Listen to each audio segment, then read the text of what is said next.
그러면 이제 이 신뢰도가 뭐냐 이제 궁금증이 생기시잖아요. 그럼 이제 좀 이거에 대해서 좀 자세하게 알아보도록 하겠습니다. 말씀드렸잖아요. 그 측정의 신뢰도는 일관성이 가장 중요한 거고요. 그리고 측정하고자 하는 현상을 얼마나 일관성 있게 측정하느냐가 가장 관건입니다. 이게 안 되면은 우리는 측정의 신뢰도가 낮다라고 얘기를 하는 겁니다. 네, 그리고 똑같은 얘기인데 동일한 개념을 측정했을 때는 동일한 값을 얻어야 돼요. 그래야 신뢰도가 높은 거잖아요. 네, 그리고 일관성과 예측 가능성. 일관성이라는 말이 더 와닿겠네요. 일관성과 약간 좀 일맥상통하다고 얘기를 하는 거고요. 네, 지금 다 이렇게 말씀드렸죠. 한 현상을 일관성 있게 측정하는 능력이다. 신뢰도 뭐 평가 방법이라고 해서 이런 식으로 있어요. 재검사법, 반분법, 복수장치법, 내적 일관성법 뭐 이런 식으로 다 있어요. 그럼 이제 각각에 대해서 우리가 신뢰도 평가 방법이 뭐냐를 공부를 해야 되잖아요.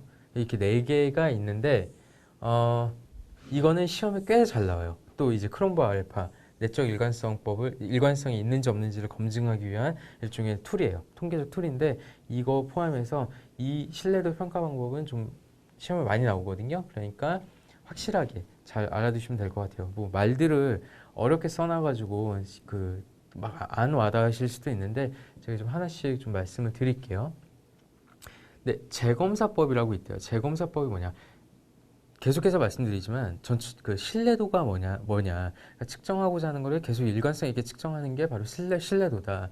그러면은 평가 방법도 당연히 정말로 일관성 있게 측정이 됐나를 평가해 보면 되는 거잖아요. 그래서 값이 동일하게 나오면은 얘는 신뢰도가 있네라고 우린 결론 내릴 수 있는 거잖아요.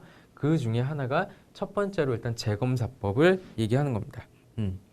그래서 동일 상황에서 동일한 측정 도구로 동일한 대상에게 일정 시간을 두고 측정하여 그 결과를 비교하는 방법이래요. 그래서 여기에 자, 동일 상황 그리고 동일한 측정 도구 같은 측정 도구가 되는 거겠죠. 동일한 대상 다 동일해요. 다 동일한데 시간만 달라요. 시간만. 그래서 가령 지금 여기 T라는 시점에서 조사를 해요. 이걸 물어요. 그 어떤 질문지를 주고 여기 답을 해보세요라고 하고 그리고 한 2, 3주 이 기간이 2, 3주 정도 있다가 다시 한번 묻는 거예요. 아유 쓰려고 하니까 좀 이상하네요. 자, T는 이렇게 물어보는 거예요. 그러면은 이때 측정했던 값들, 이때 질문지로 다 받았던 답들이 과연 이때에도 정확하게 봤나? 정확하게 비슷한가? 똑같나? 이런 것들을 비교해 보는 거예요. 이 두 개가 유사하다고 하면은 재검사법에 의해서 신뢰도가 높은 측정 도구라고 할 수가 있겠죠. 물론 이제 까먹을 수도 있어요. 이 질문지를 뭐 까먹어가지고 뭐 여기서 근데 아무리 까먹어도 물어보는 의도가 똑같다면, 그러니까 같은 또 질문지잖아요. 그러면은 저 응답자가 평소에 그냥 하던 생각을 어차피 응답을 했을 테니까 거의 비슷해야 될 거라고요. 근데 만약에 다르다. 그러면은 그 측정 도구가 뭔가 오류가 있겠죠. 뭔가 해석을 잘못 하게끔 뭐 의도가 있다거나 이런 식으로 문제가 있는 거예요. 그때 이제 신뢰도가 낮다고 얘기를 하는 거고요. 이 방법의 장점이 뭘까요? 장점은 이제 한 가지 도구만으로 신뢰도를 측정할 수가 있다는 게 될 거고요. 그리고 그 단점이라고 하면은 이제 이 검사의 기억력, 그걸 이제 통제할 수가 없잖아요. 이제 저 설문자가. 그렇기 때문에 그게 하나의 단점, 기억력을 통제할 수 없다는 게 또 단점이 됩니다.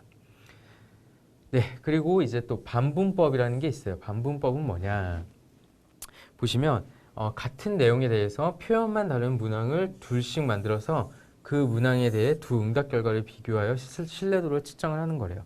그러니까 그냥 그 어떤 질문 세트가 있으면은 이 내용 비슷비슷한 걸 그냥 딱 두 개를 쪼개가지고 요거 물어보고 요거 물어보는 그런 측정법이 반분법이 되는 거고요. 그리고 각각의 이건 또 독립된 척도고 얘도 독립된 척도로 보시면 돼요. 그러면은 얘의 장점이 뭐가 있을까요? 얘의 장점은 절반만 딱 사용을 하잖아요. 그래서 동시에 측정이 이제 얘는 이제 시차가 발생을 하는데 얘 같은 경우에는 얘 설명하고 예로 검사를 하기 때문에 동시에 측정이 가능하다는 게 장점이 될 거고요. 그리고 얘는 아까는 뭐 기억력이라는 또 외생 변수가 있었는데 지금 이거는 동시에 하기 때문에 그런 외생 변수를 통제할 수가 있다라는 게 또 하나의 장점으로 작용을 할 수 있습니다. 네, 그럼 단점이 뭘까요? 사실 이 내용이 비슷한 걸 뭐 반을 딱 쪼갠다고 했는데 이걸 누가 증명할 거예요? 이게 비슷하다는 걸 어떻게 알아요? 명확한 경우도 있지만 불명확한 질문도 되게 많거든요. 그렇기 때문에 이거를 둘로 딱 동일하게 쪼갠다는 게 뭐 쉽지가 않다. 그리고 측정 문항 자체가 너무 적어버리면요, 이거 사용을 할 수가 없어요. 두 문제인데 뭐 반반씩 쪼개가지고 한다는 건 좀 너무 어폐가 있는 거잖아요. 그렇기 때문에 측정 문항수 자체가 조금 많아야 돼요. 그게 이제 반분법인 거고요. 이제 복수양식법. 이거는 유사한 형태의 두 개의 사형의 측정 도구를 이용해서 동일한 대상에 차례로 적용한 후에 그 결과를 비교하는 방법이래요.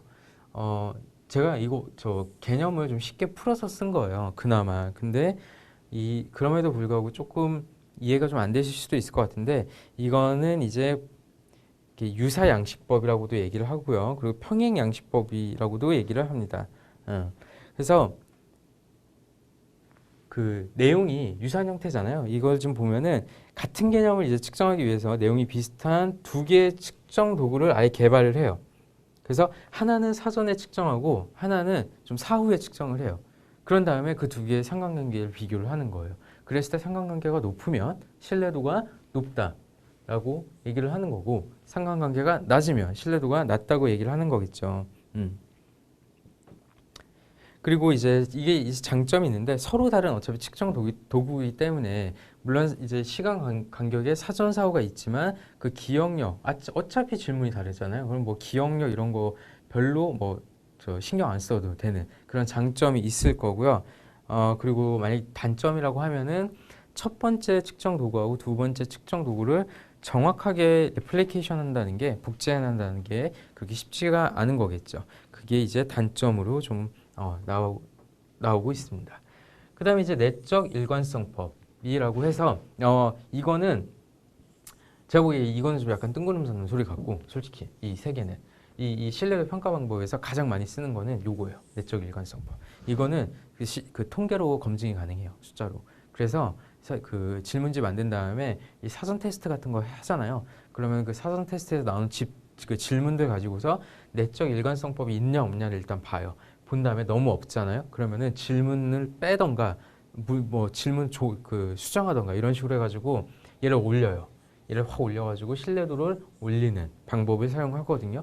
그래서 요거는 좀 잘 알아두셔야 될 것 같아요. 이거는 시험 문제 때문이기라도 하지만, 시험 문제는 이거 다 아셔야 되고요, 당연히. 이거는 실제 생활에 좀 유용하게 써먹을 수 있는 그런 그 측정 방법이기 때문에 좀 알아두셔야 돼요. 일단 여러 개의 질문 항목을 이용해서 동일한 개념을 측정할 때 신뢰도를 저해하는 요인을 제거하고 신뢰도를 향상시키는 방법으로 이제 조정을 하는 거죠, 질문을. 그래서 이제 크롬바 알파라는 거를 사용을 한대요.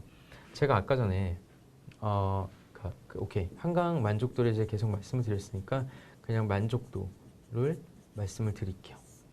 그러면은 이제 시설에 대한 만족도가 있잖아요. 시설에 대한 만족도에는 그 편의점, 그리고 뭐 의자, 그러니까 거기 시설들, 그리고 뭐 그 환경, 그러니까 잔디가 뭐 죽었다던가 뭐 이런 식으로.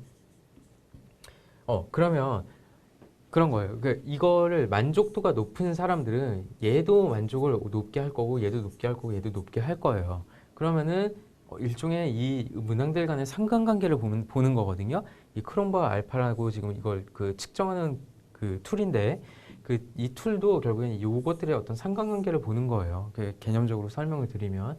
근데 당연히 한강 만족이 낮아요. 낮으면 얘도 낮고 얘도 낮고 얘도 낮고 비슷하게 낮겠죠.